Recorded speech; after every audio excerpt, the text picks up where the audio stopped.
All right, welcome back to the channel. It's your boy Fanon, and in this video, there are rumors swirling that Terence "Bud" Crawford is willing to fight Jaron "Boots" Ennis, but Jaron Ennis just has to do one thing to get that fight. Let's talk about what that one thing is and how monumentally ridiculous it is in this video.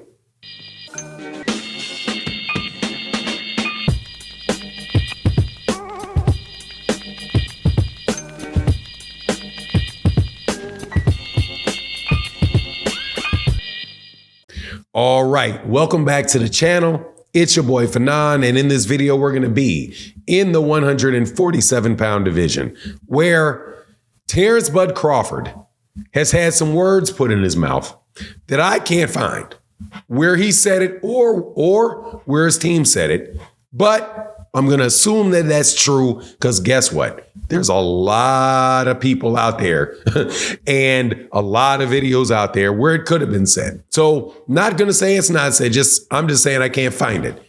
And however, it is going around and being told to me and being put up in videos that Terence Crawford says that he would fight Jaron Ennis, but Jaron Ennis has to get Terence Crawford out of his rematch clause with Errol Spence Jr.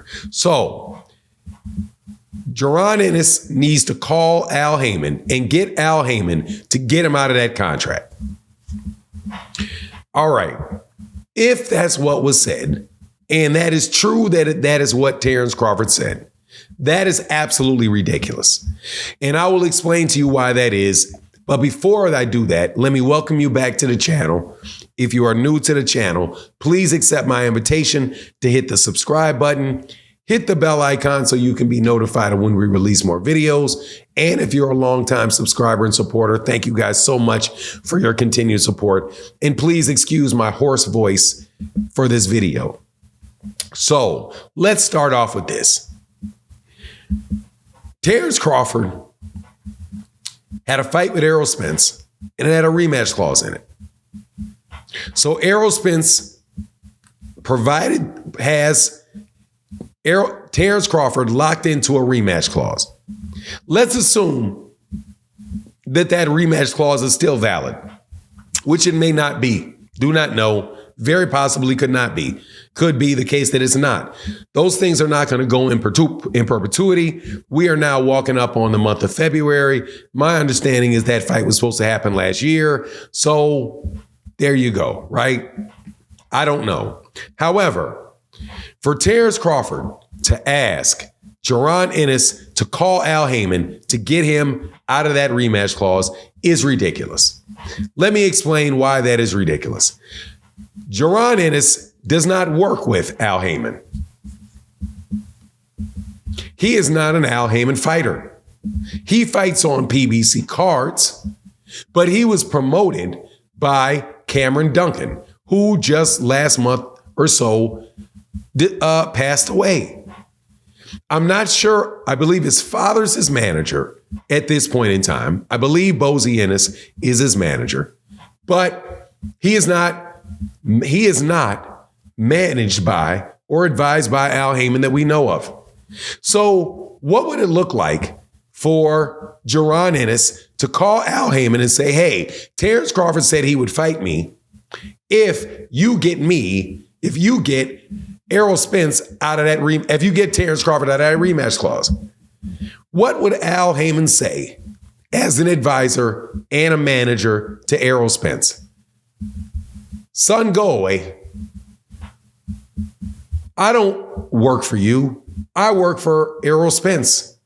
Why would I want to get Errol Spence out of a rematch clause to help somebody that I don't represent? What sense does that make? My job is to represent the people that I work with.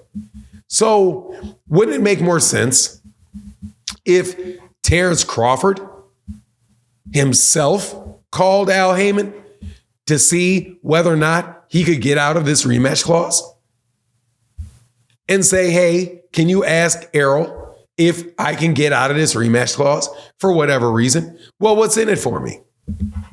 What's in it for Errol? Well, I don't know. I'll pay step aside money. I'll guarantee that I'll fight the winner and Errol gets the winner of the fight. Whatever you got to do, it would have to be in something in it for Errol to do that.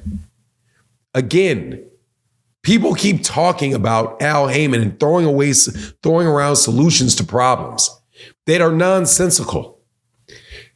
Errol Spence Jr.'s represented by Al Haymon. Errol Spence wants that rematch. It is Al Haymon's job to get him that rematch. That's what his manager is supposed to do. Not go out of their way to keep their fighter away from a payday and away from what he wants so that he can make somebody that he doesn't represent happy. Now, could there be something in it for Al Haymon to do it? Yes, there could be. There could be something in it for him because, hey, man, maybe the PBC could put the fight on Amazon Prime, and that would be good for the PBC, right? However, that's not anything Al Haymon can do. Why? Because that is a conflict of interest. And he would have to say, look, man, I can't do that because that's a conflict of interest. I manage him. So I cannot say, oh, let me convince Errol not to do it because it does me well, right? Unless, of course, there's something out there for Errol that he truly believes, Al Haymon, is more profitable for Errol. But that's only if Errol decides that he wants to do that. But he can't just snap his fingers and get out and let Terence Crawford out of a rematch clause. That would be professionally irresponsible. He most definitely would have to answer questions to Errol Spence, and then he would have to look out about his reputation that he has with the other fighters. When Errol's like, look, man, this dude let Terence Crawford just walk away so he could have Jaron Ennis fight him. I don't see that happening. I don't think that that's a reasonable thing to believe can happen, nor a reasonable thing to think will happen. The most likely way that that fight would take place between Jaron Ennis and Terence Crawford is if the rematch clause is already expired or it's not valid for some other reason. And that is it. Not some pipe dream that Jaron can go call Al Haymon and make that happen. Man, I am really tired of this magic wand stuff going on in boxing commentary where people don't even think for a second about the practical application of the solutions that they propose. That's not going to work, which is why I don't really think that it is something that Terence Crawford would have even said. You know why? Because Terence Crawford doesn't want to fight Jaron Ennis. Unless he said it in a way that, yeah, you go do this. Something he can't do, right? Then it just makes it look like he's just talking out the side of his neck. But whatever the case is, don't hold your breath on that.